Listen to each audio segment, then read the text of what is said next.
Greetings and peace. I would like to start this with Bismillah ar-Rahman ar-Rahim, in the name of Allah, the Beneficent, the Most Merciful, and Assalamu alaikum wa rahmatullahi wa barakatuhu.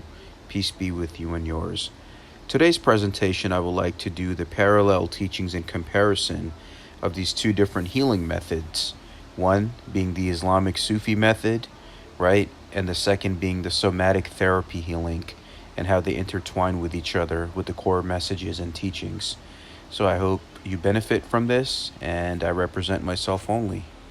This presentation is created strictly for educational, entertainment, fair use, and nonprofit purposes.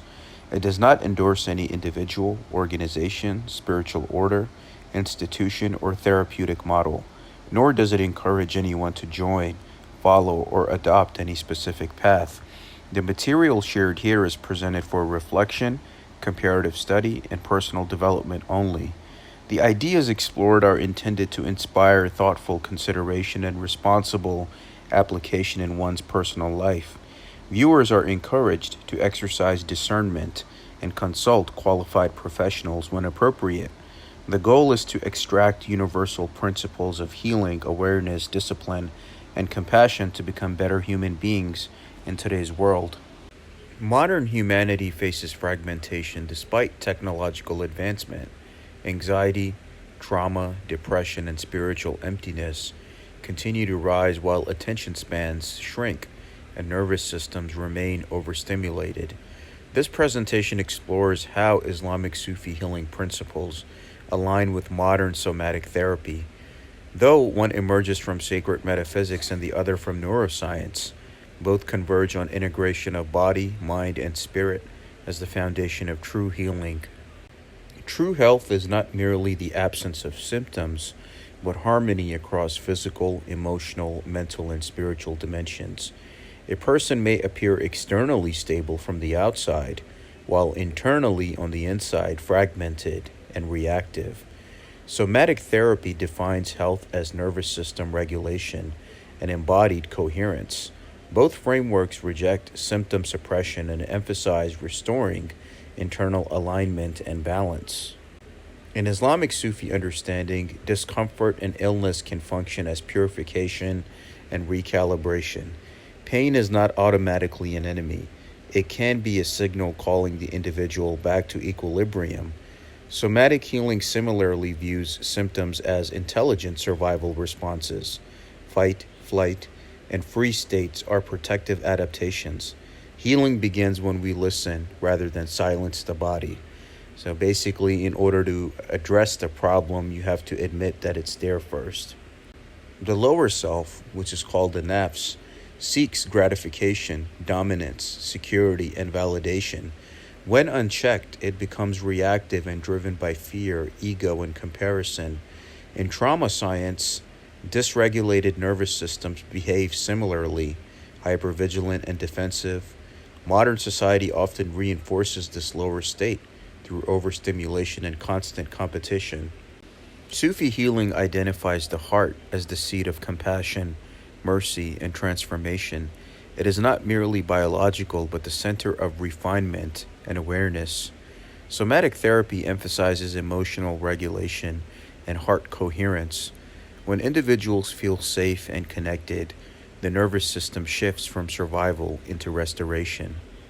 The breath is the link between physical existence and higher awareness. It regulates emotional states and connects conscious and unconscious processes. Modern somatic practices uses breath work to stimulate the vagal tone, reduce anxiety, and calm hyperarousal. Sacred breath remembrance parallels therapeutic breath regulation. And one of my great Sufi teachers, I asked him, what is the greatest secret of life, or a teaching or advice for life that you can give me? And he said, just breathe. Master the breath. That breath that gives us life. And if we master that, that helps regulate 90% of the issues that we're dealing with. Repetitive remembrance and vibrational sound practices recalibrate consciousness and stabilize emotional turbulence. It's what the Sufis do in our gatherings and in Islamic gatherings, where you have the constant remembrance of God, right? Reciting the names of God. and that creates that energy and that healing of that sound. And even neuroscience confirms rhythmic repetition and vocal toning stimulate the vagus nerve, promoting nervous system balance and trauma integration. So having and basically manifesting those healing practices are very important in today's world and all of the chaos and darkness that we are dealing with. This is very important for the healing process, is having a good spiritual practice and being consistent with it. Structured spiritual movement incorporates grounding, prostration, and mindful rhythm that anchors awareness in the body. In the Islamic prayer, that is basically a healing process. You can ask so many Muslims right after they finish praying, and they will tell you that they feel lighter, they feel peaceful, they feel happy, they feel connected to Source, Allah, right? So because those practices are aligning themselves with higher powers and restoring themselves that way. And somatic therapies, right? The similar mindful movement practices are there to stabilize trauma responses and restore embodiment through repetition and posture. So if you look at certain yoga postures and you look at the way the Muslims pray, those are all ancient practices which bring us in alignment with healing of our hearts and our souls. Fasting cultivates discipline, impulse control, and purification from excess. It trains the lower self to submit to higher intention. And we're seeing that in the season of Ramadan, right? And how we're taught to be charitable, to be kind, to control our desires, to connect with God and with our fellow men and community. And a Sufi teacher of mine says that those struggling with desire, addictions, anything of the lower nature, right? They should practice fasting. Fasting gets all of those things in check. Somatically, fasting enhances the metabolic balance and strengthens executive control, countering the impulsive behavior and desires in nature and addictive patterns. So Ramadan and fasting in Islam also serves this purpose as well. Diet influences temperament and emotional balance. Excess and imbalance manifest not only physically but psychologically. So you are what you eat, and you have to eat mindfully. Modern gut-brain research supports this connection, showing microbiome health significantly affects mood, anxiety, and resilience. So basically, you have to eat with balance and know that the gut is basically the second brain, the gut instinct, and the soul is located in the gut as well. So Islamic healing and somatic healing will tell you that, okay, make sure you're eating good, eating healthy. Some may even recommend doing a liver cleanse or a colon cleanse to release all of the stored energies and traumas in the stomach area as well. So yep, I have heard those as well. Spiritual trust reduces existential fear and anchors the heart in steadiness during uncertainty. Somatic healing emphasizes internal safety as the prerequisite for trauma recovery. Without safety, the nervous system cannot reintegrate. So basically, enhancing your spiritual trust is most important as well, within yourself and for each other. Spiritual development unfolds in stages of refinement, discipline, and increasing awareness. Trauma recovery mirrors this progression through stabilization, processing, and integration. Both reject instant transformation and require patience. And basically, even in Surat al-Inshirah of the Holy Quran, they tell us to be patient, where God is basically saying, "Verily, O Muhammad, after hardship there is ease." So we do have to go through those seasons of hardships in order to be who we are, and those opposing dualities and forces that exist in our life, right? True peace and true goodness cannot exist only. All of the other shadows and aspects have to be integrated at the same time. That is the nature of existence, and that nature is embodied into us as well as the human being. Spiritual surrender weakens reactive ego patterns and refines character. Neuroplasticity demonstrates that repeated regulated experiences rewire the brain, making transformation measurable and sustainable. And basically, all of the spiritual paths, not only somatic therapy and healing, but Islam as well, teaches you submission to the will of God or submission to the divine. So basically, once you have that spiritual surrender, then that's when the true healing and gnosis comes. Serving others purifies selfishness and strengthens empathy, aligning the individual with compassion. Modern psychology confirms community engagement reduces isolation and improves mental health outcomes. So, in reality, at the end of the day, we're all walking each other home, and we owe this love and light to one another in this short human life and journey that we are in. And in the Holy Quran, it does teach us where God is commanding us as mankind. Why are you not helping one another? So we're all here to love and uplift each other, and both Islamic and somatic healing is a part of that process as well. Basically, finding community. Constant stimulation fragments attention and destabilizes the inner world. Simplicity, silence, and reflective practices counteract dopamine overload and restore nervous system balance. And I see that in today's age, right, with the social media and all these different apps that are out there where we're constantly being stimulated and the attention spans are low. So we need that moment of just focusing on the breath, focusing on silence, focusing on the heart, right?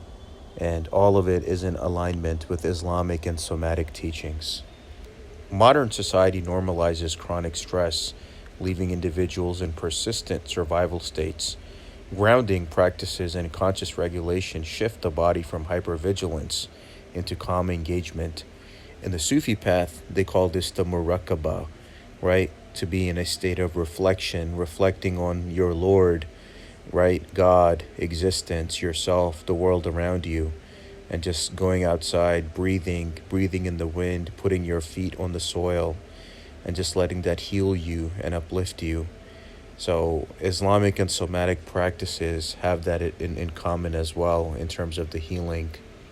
Suppressing emotional pain creates fragmentation and internal conflict.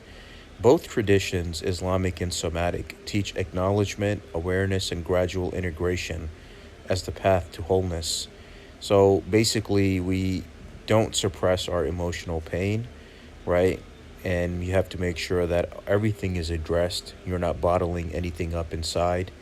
And the importance of speaking.